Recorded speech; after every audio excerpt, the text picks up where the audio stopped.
रामचरितमानस की रचना करने वाले महाविद्वान तुलसीदास जी का जीवन बड़ा ही विलक्षण है। उनके जीवन का एक प्रसंग आज हम आपको सुनाने जा रहे हैं।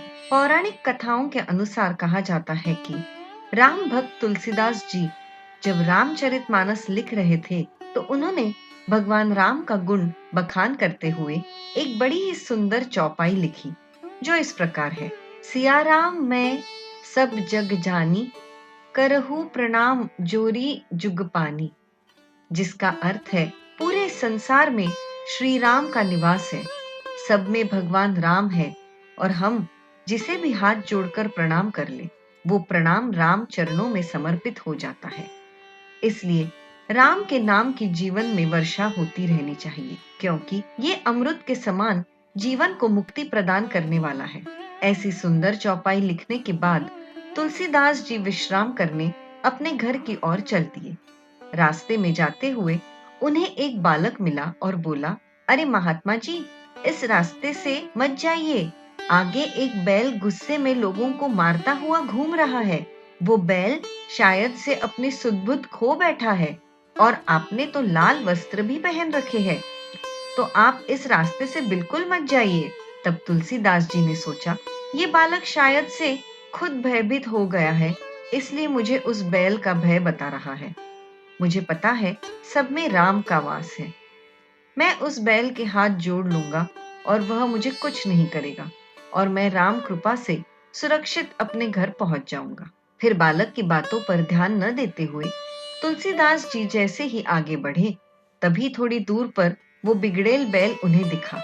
पर वो बिना किसी भय के उस बैल के सामने खड़े होकर उसे प्रणाम करने लगे। तभी उस बिगड़ेल बैल ने उन्हें जोरदार टक्कर मारी और वो बुरी तरह से जमीन पर गिर पड़े। अब तुलसीदास जी घर जाने की बजाय सीधे उस जगह पहुंचे जहां वो रामचरितमानस लिख रहे थे और रामचरितमानस में से उस चौपाई को फाड़ने लगे। तभी वहां हनुमान जी प्रकट हुए और बोले, श्रीमान, ये आप क्या कर रहे हैं?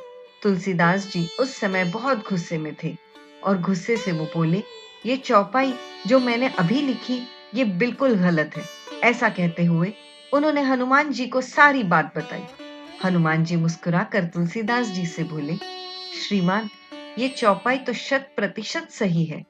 आपने उस बैल में तो श्री राम को देखा, लेकिन उस बालक में राम को नहीं देखा, जो आपको बचाने आया था। भगवान तो बालक के रूप में आपको बचाने के लिए आपको चेताने आपके पास पहले ही आ गए थे, लेकिन आपने देखा ही नहीं।